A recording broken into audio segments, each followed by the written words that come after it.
সামান্তা শারমিন, আপনি কি এই ব্যাখ্যায় সন্তুষ্ট কিনা? মানে নির্বাচন আপনাদের শুরু হয়েছে কিনা? উনি তো ভোটও চেয়েছেন কিন্তু অলরেডি। মানে তার এই প্রচারণা ডামাডোল প্রচলিত রাজনীতির বাইরে যাচ্ছে কি, আমরা কি দেখতে পাচ্ছি? আপনিই বলেন। না, মোটা দাগে তো প্রচলিত রাজনীতির বাইরে এটা যাচ্ছে না, এটা তো ঠিক। এখন বিষয়টা হচ্ছে যে যদি কেউ ব্যক্তিগত উদ্যোগে এটা সফল করে ফেলতে পারে, সেখানে খুব বেশি বাধা দেওয়ার খুব বেশি অবস্থা আছে কিনা সেটাও একটা প্রশ্নবিদ্ধ ব্যাপার। আবার এখানে এটার যে তাসনিম জারা আপু যে পোস্টার দিয়েছেন, এ সব কিছু মিলিয়ে যদি এটাকে কতভাবে দেখা যায়, একটা বিষয় হচ্ছে যে তাসনিম জারা তার যে একদম নেতৃত্ব পর্যায়ে মানে সহকর্মী তার সমালোচনা করছেন, এক রকমের সমালোচনা বলা যায় না আসলে, উনি একটা অবজারভেশন দিচ্ছেন।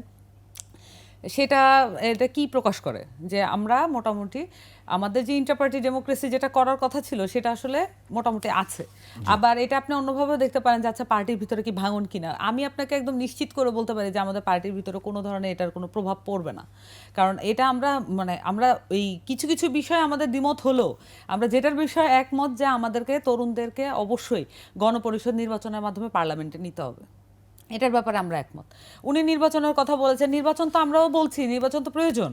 আমরা তো একবারও বলি নাই যে নির্বাচন প্রয়োজন না। আমরা আমরা প্রক্রিয়াগুলোর কথা সবসময় জানতে চেয়েছি, প্রক্রিয়াগুলোর ব্যাপারে কার কি অবস্থান। তাহলে নির্বাচনের ব্যাপারে উনি ভোট চেয়েছেন, আমরা তো ভোট চাইবই। আমরা মানুষের কাছে বলবো না যে আমাদেরকে জয়যুক্ত করুন, আমরা একটা দল তো করেছি।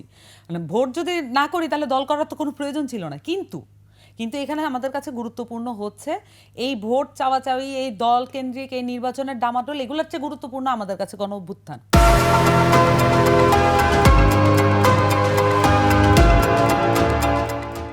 এবং গণঅভ্যুত্থানের মধ্য দিয়ে উঠে আসা পাবলিক অ্যাসপিরেশন রক্ষা।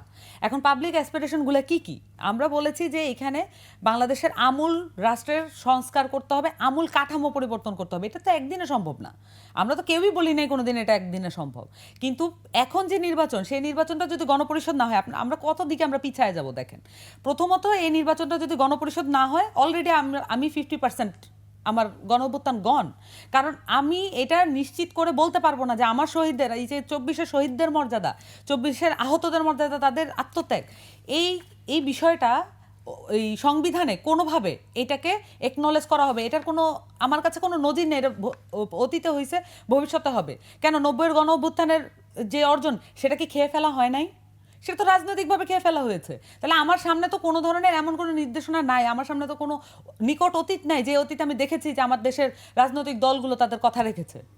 কথা হতেই পারে আমরা রাখবো কিনা, কিন্তু আমাদের যে ইন্টেনশন, আমাদের যেই প্রথম প্রায়োরিটি, সেটা হচ্ছে আমাদের এই যে গণপরিষদ নির্বাচনের মাধ্যমে গণঅভ্যুত্থানকে সংরক্ষিত করা, সেই সাথে আমাদের শহীদদের মর্যাদা সংরক্ষিত করা, সেই সাথে আমাদের এই যে মূলনীতি থেকে শুরু করে পুরো সংবিধানের যে পুরো মূল কাঠামো, সেই কাঠামোটা আমি একটু শেষ করি। সেই কাঠামোটা হচ্ছে জনবিরোধী, গণবিরোধী এবং অভ্যুত্থান বিরোধী, পাবলিক অ্যাসপিরেশনের বিরোধী।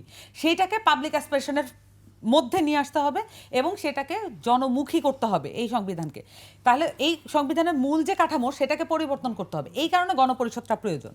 এখন গণপরিষদ, আমরা বলেছি যে গণপরিষদ নির্বাচন, এটা হয়তো এখন অনেকের কাছে অদ্ভুত লাগতে পারে, অনেক রাজনৈতিক দল মনে করতে পারে আমার এখানে স্বার্থটা কি। না না, আপনাদের সেই দাবি নিয়ে তো আমরা সচেতন, কিন্তু আজকে যে জায়গাটা আমরা নিয়ে আসতেছি ফ্যাক্ট চেকে, সেটি হচ্ছে যে আপনাদের এই দাবি, আপনাদের আত্মত্যাগ, আপনাদের জুলাই অভ্যুত্থানের নেতৃত্ব, সেই জায়গাটা তো মানুষ সম্মান করে, সেই জায়গা থেকেই তো আপনাদের প্রতি